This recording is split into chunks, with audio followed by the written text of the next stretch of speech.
and introduce our District Deputy Joel Flordelis and his District Warden Romeo Vildesada. To you, worthy District Deputy, I present the gavel and ask that you proceed with the installation of officers.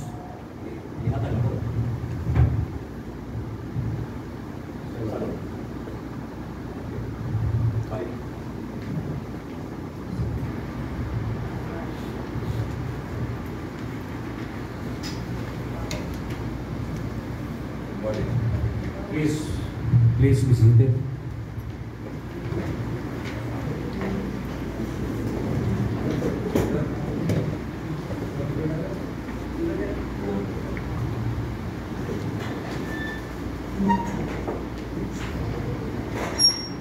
Reverend Father, my brother knights, ladies and gentlemen, I bring you greetings from our Supreme Knight, Patrick E. Kelly, the Supreme Officers, the Board of Directors of the Knights of Columbus, and our worthy State Deputy, Brother Odilon Mabutet. Before we proceed to the important and pleasant task ahead, I will ask our worthy chaplain to invoke the blessing of God upon our efforts. Worthy chaplain, please lead us in prayer.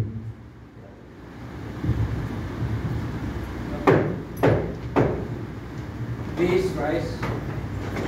In the name of the Father, and of the Son, and of the Holy Spirit, O Heavenly Father, we, your children, are assembled here to invest the chosen officers of our council with a medal symbolic of the authority to lead and to administer our council in the days to come. Bestow upon us the grace to remember that as all duly appointed authority stems from you, so also does the wisdom to exercise that authority with justice and charity. Inspire us, therefore, to always consult with you in the important decision-making process. Imbue us with the strength to act always in the spirit of brotherly love. Grant us the precious humility to acknowledge the ever-present possibility of error in our human deliberation. Our Heavenly Father, aid us to be the finest example of complete dedication to the practice of Christian principles, as was our venerable founder, Father Michael J. McGivney, and to conduct ourselves at all times as to reflect your holy will. In the spirit of Father McGivney, may our order continue his work caring for the needy and the outcast. Through the example of his life and virtue, may we follow your Son Jesus Christ more closely, fulfilling his commandment of charity, and build up his body, which is the Church. With Our Lady of Guadalupe, under whose maternal protection our order is consecrated, we make this our prayer through Christ our Lord. Amen. Thank you, Chaplain. We shall now sing our national anthem.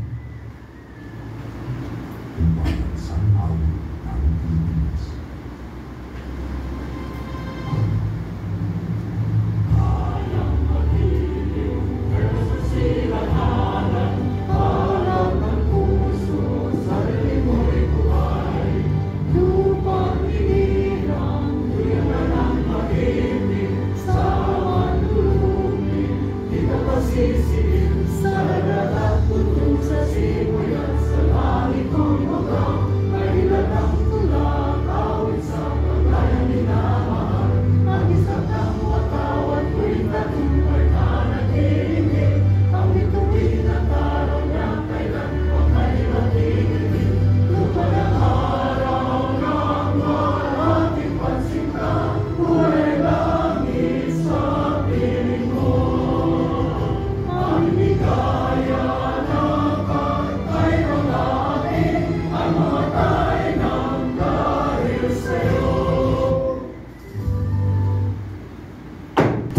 retiring officers of this council, I offer my congratulations for work well done and my gratitude to each of you for the devotion with which you have exemplified our principles of charity, unity, fraternity, and patriotism.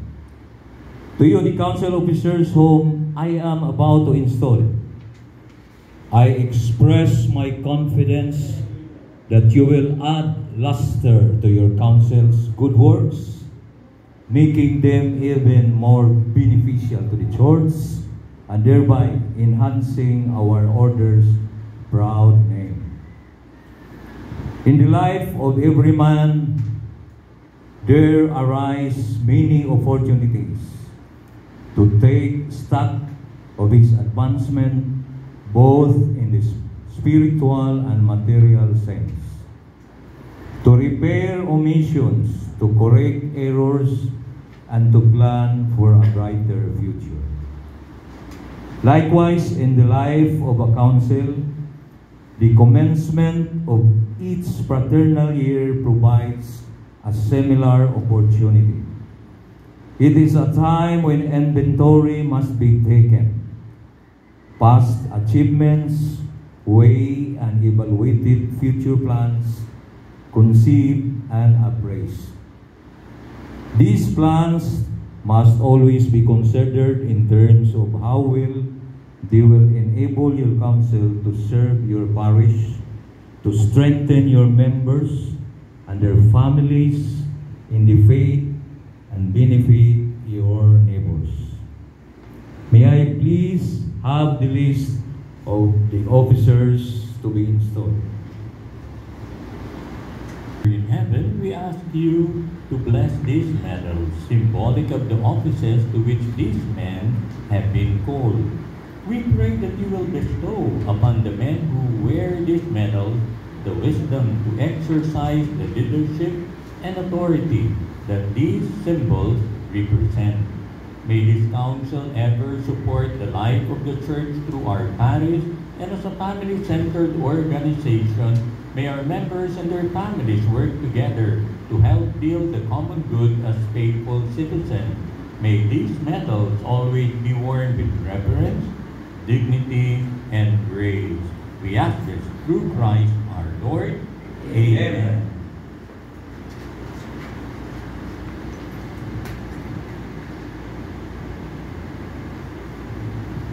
40 District Warden, please escort the elected officers to be installed forward. You have been chosen by your brothers to guide the destiny of your council during this year.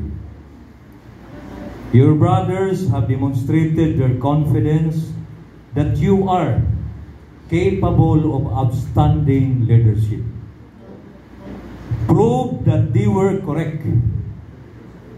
Remember that it is through their cooperation that your past achievements have been made possible.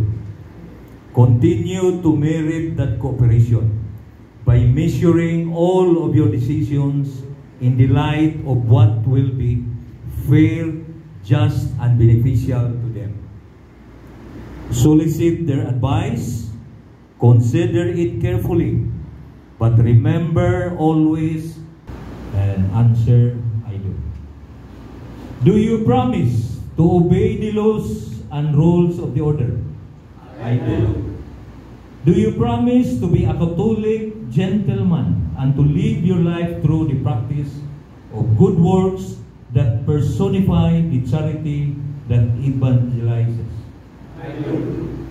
Do you promise that through your actions you will help build the domestic church, protect the sanctity of the family, and promote respect for human dignity and religious liberty? I do. Do you promise to continue to form yourself in the knowledge of our holy religion, to foster priestly vocations, and to faithfully serve our church? I do. Do you promise to uplift those in need, to respect your fellow human beings, to treat all fairly, and to disagree with others' honesty, and respectfully through civil discourse and to support one another. Please lower right hand. Remember that upon conduct of each depend the fate of all.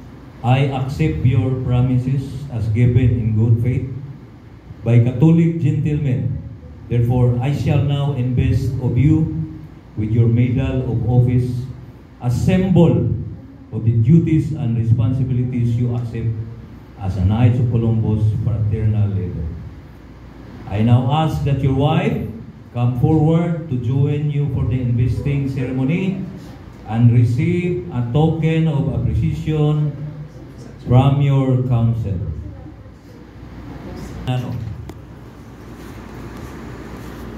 May you ever wear this Grand Knight medal proudly so as to bring honor to yourself, your council, and the order.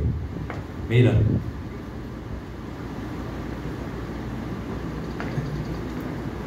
Okay.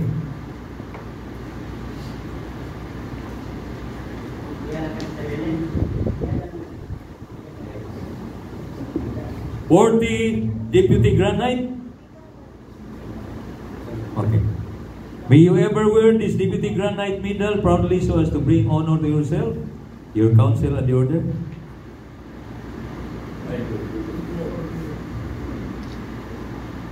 Okay.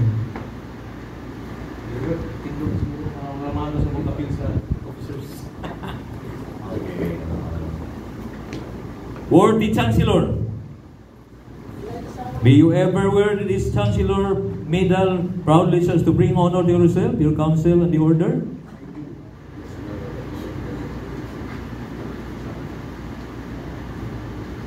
Kiss wife. Wait, kiss. Okay. Worthy Chancellor. May you, Financial Secretary. May you ever wear this medal, Financial Secretary medal proudly so as to bring to honor yourself, your council, and the order.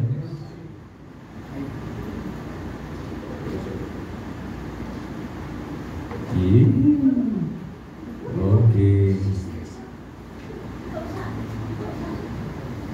Worthy Warden. May you ever wear this Warden medal proudly so as to bring honor to yourself, your council, and the order.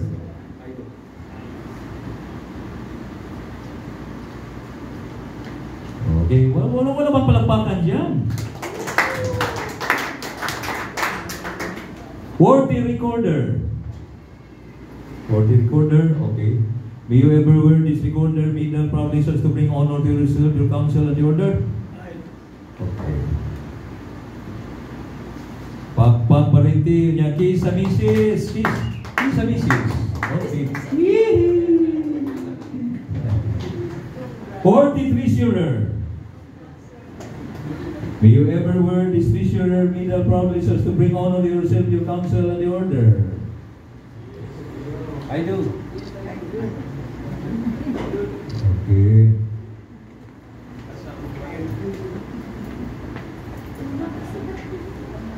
Worthy Advocate. Okay. May you ever wear this Advocate medal proudly so as to bring honor to yourself, your council, and the order. I do.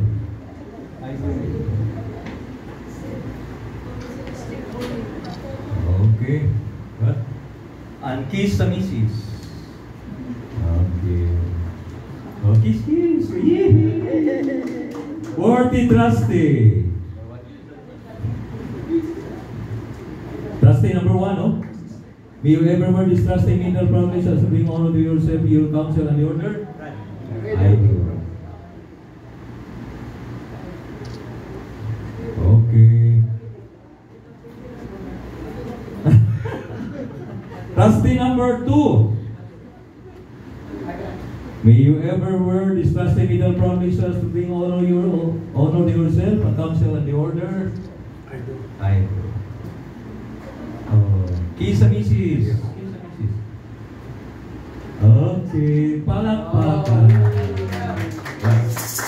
Worthy Trustee number 3. May you ever wear this last tribunal proudly so as to bring honor to yourself, your counsel, and the order? Okay.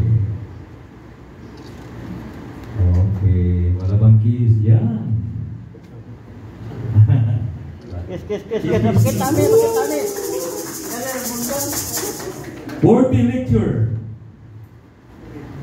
May you ever wear this lecturer medal proudly so as bring honor to yourself, your counsel, and the order? Okay. Saan si Mrs.? Go.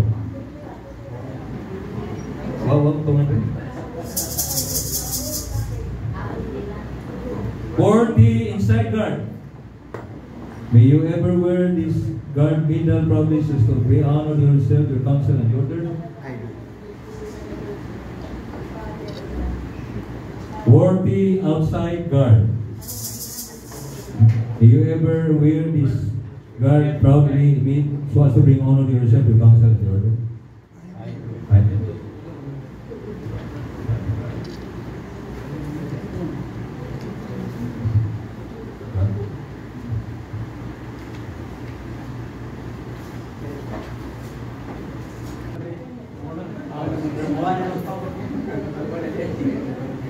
Worthy officers of Lord's Council 4638, you now form a cross to remind you that first and foremost, you are a Catholic man, and as a Knights of Columbus member, you are expected to live by the tenets of your faith and then put them into action through your fraternal leadership skills. As an officer, you need to hold yourself to an even higher standard. Your individual skills and leadership abilities, when combined with those of your fellow officers, will help your council to grow and expand its charitable reach. In doing so, your council will be able to help more people in need. The expansion of your charitable service projects is also an effective way for your council to continue to grow and recruit and retain members. As the faces of those in need change, your council's programs need to adapt to meet new challenges of tomorrow. As your assigned district deputy,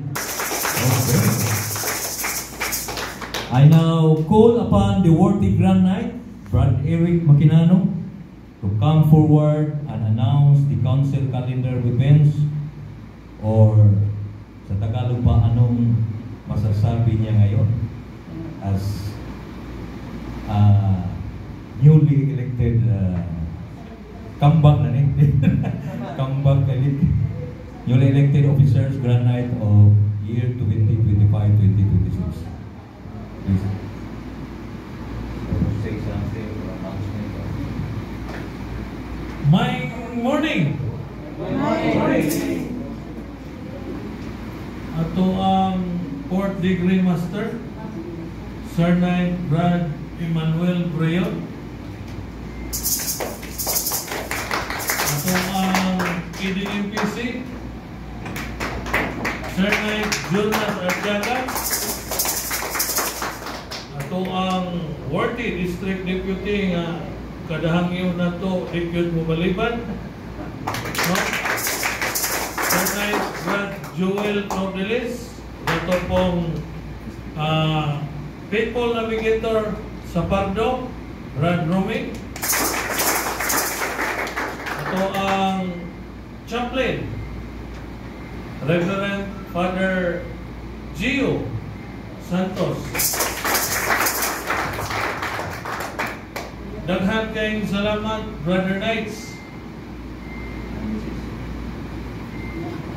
Daghan kayong salamat, Brother Knights, nga lain na pong tahas sa inyong ihatag na po. Pero okay lang, basta magpadayon ang ato ang Knights of Columbus Dinis Lourdes Pares, no? Siguro last year sa ikaduhan na kong term, isip inyong Grand Knight, so naka-recruitan Brad, kuhamig na po, sobra Brad. No? Atong pampakan, Brother Knight. So mga Brother Knights, Council 4638, sa Our Lady of Lords, palihog. More recruits. Atong pang palabuan, karong tuiga. Okay? So, hopefully, karong tuiga, ma-times 2 o ma-times 3 na ito ang recruit atong last year. No? Kay kamo, ako, sila Bradyo na sayon man, kay diri man nato nag-exemplify tanan ang ato ang bagong recruits, dinhigod sa ato ang dinhigod sa ato ang home court ug sa basket pa. No, dinhi sa atong chamber dinhi. No, so naghanta og na-recruit, so di man kita ka sa kani ato ang Lord's Council, sa ato ang council sa Knights of Columbus. Lisod mong yuta ng perfect attendance ingon ta. Kay may duty ko pa bingo, pero hopefully basta sa ako isip inyong Night, dili jud ko uyon ang ingon nga mo rekruta, pero dili lang sa nato ihatag dito sa ato dito sa atong state kay magbayad ta. So ako as much as possible mo rekruta kunya manghinaot ta nga atong recruit kunya kuhon atong yung paningkamutan na muaktibo yun sila ba, no? Kay mas mahimong yun na muaktibo sila, gumikan na makikita sila na ito ba nga aktibo mong yung training mo ang mga elderly, no? Sa ato din naman tayo kang mentor sa Manika Pleo, Bradleo, ako sa mentor na ko sa ato ang council, Brad Tinoy, no, Brad Siso, karon sa gawas, no, mabili ato ang mga mentor nila, ito mo ba, no? So, mao man din nahabilin na itong haligi din sa itong council 463. So, itong papakan, Brad Leo, Brad Tinoy, Brad Siso, itong papakan. Huwag man yung mga tawan na huwag sa kuniliron.